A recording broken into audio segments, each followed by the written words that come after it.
What's one thing a therapist has said to you that you will never forget?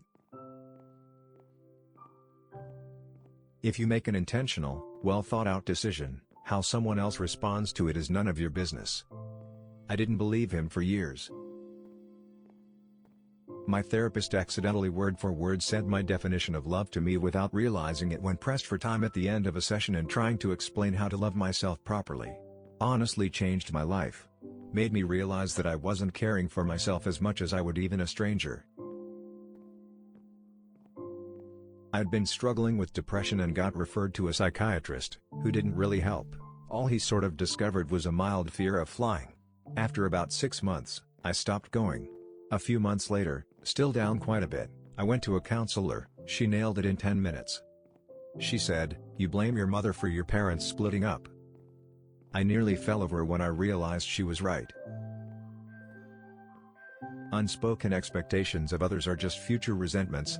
This quote is not suggesting that you stop expecting things from others. It just means that if you do have expectations of others, it's your responsibility to make the other person aware of them. For example, if you expect your husband to clean the dishes after you've cooked dinner but you never voice those expectations to him, then eventually you will resent him for not doing it. People need to be taught how we would like them to be our friends. Then it's up to them if they want to do those things. There comes a time when you have to transition from being your son's manager to his consultant. A therapist once told me, "You don't have to fix everything at once. Just start somewhere." It helped me let go of the pressure to be perfect and focus on small steps. It made the bigger issues feel less overwhelming. The urge to binge lasts 7 minutes. I struggled with binge eating disorder for 20 years and finally sought help last January. I would get the urge to binge around the same time every night, around 9:30. I bought a little Sudoku book from the dollar store and played for 10 minutes every time I got the urge to binge. Obviously, it took a lot more than that statement for me to begin my recovery, and those 7 minutes were absolutely grueling for the first few months, but I can proudly say I've been binge-free since February 1, 2023. My therapist and I were discussing how I felt about a pretty deep betrayal from my now ex-wife. I was beating myself up for not seeing how bad she really was when there was plenty of evidence. He wrote down something on his yellow notepad and then held it up right in my face, practically touching my nose. He said, "What's that say?" I couldn't read it, it was too close to my face. Stepping back from it a bit, it could read. It said, "You're too close to see it." He was right. I was too close to the problems and the situation to have been able to see it, where in retrospect it was so obvious. I stopped beating myself up over it and was able to let it go. You're a people pleaser.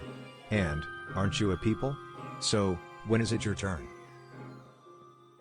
Depression doesn't have to be sadness or the lack of happiness. It could come in the form of unresolved anger. Made me reframe a lot of what I was trying to fix. She asked if there was anything I wanted to do in my life that I no longer thought I could do.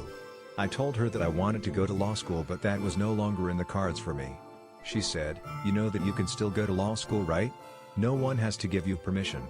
I'll be graduating with my JD in May of next year." I doubt she understood the true impact of her simple statement that day. That child that was never loved or acknowledged is still waiting, not on your parents but on you. You are her parent now. Will you ignore her, not love her, not value her, and not find her worthy as well? You decide if she thrives or survives. Your parents let her down. Will you do the same? For me it was, "I'm a bit in over my head with you, to be honest. I'm going to have to refer you to someone else, lol." Just because someone is trying their best, that doesn't mean it's okay. For context, we were discussing a family member who just sucks at communicating. He often just ignores me, makes no attempts to get to know me as I am now, is generally just not a great family member. He's trying his best, but it's not good enough. I don't have to act like it is. Therapist: if you were my client while you were a minor, I would have absolutely called child services. Me. What? Why? They weren't perfect, but it's not like they were abusing me. Therapist: after a brief pause, not all abuse leaves bruises that others can see. Maybe the reason it's so hard to believe your significant other loves you is because it's the first time in your life you've ever experienced unconditional love. There is a difference between I don't want to live anymore and I don't want to live like this anymore. Yup, Mrs. Kim, you were right and I'm still around. Mine said something very similar. Do you want to end your life? Or do you want to end what's causing you the pain in your life? I didn't see the difference until she phrased it like that. When you get married, realize that you're marrying multiple people. Who you are and who your spouse is today isn't going to be who they are 10 to 15 years from now. Changed the way I view a lot of discussions with my partner ever since. We got married young and included in our vows the phrase loving what I know of you, and trusting what I do not yet know as an acknowledgement of this. It's been a good reminder over the years that the question is not is this still the person I married but is this still the person I trusted all those years ago? Not my therapist, but my psychiatrist. There's nothing I can prescribe you to make your job not suck. For me, it was a time I was talking about how self-conscious I was when dating and what that other person thought of me. She told me you're so focused on whether that person would like you, that you don't even realize if you even like them back. When I told her about being sexually abused as a 4-year-old, I said we got caught and she stopped me and said he got caught. One single letter changed the sentence in my life.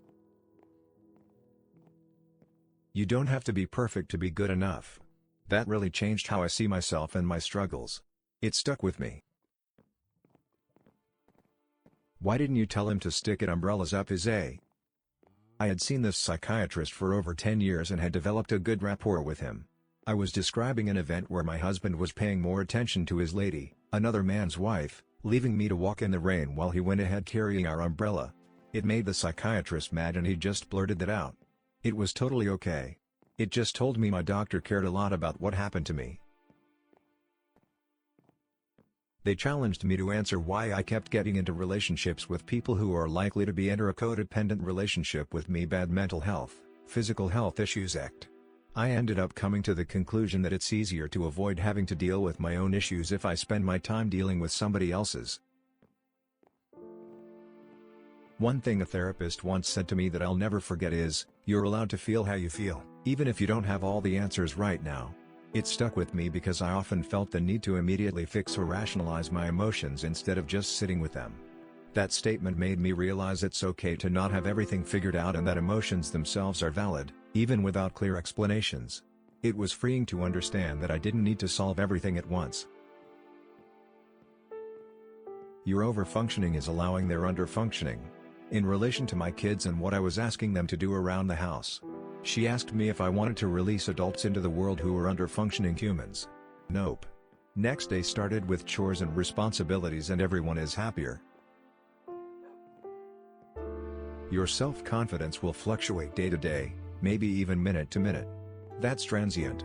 But what doesn't fluctuate is your knowledge, your training, your intelligence and intellect. Those things stay consistent and improve with time.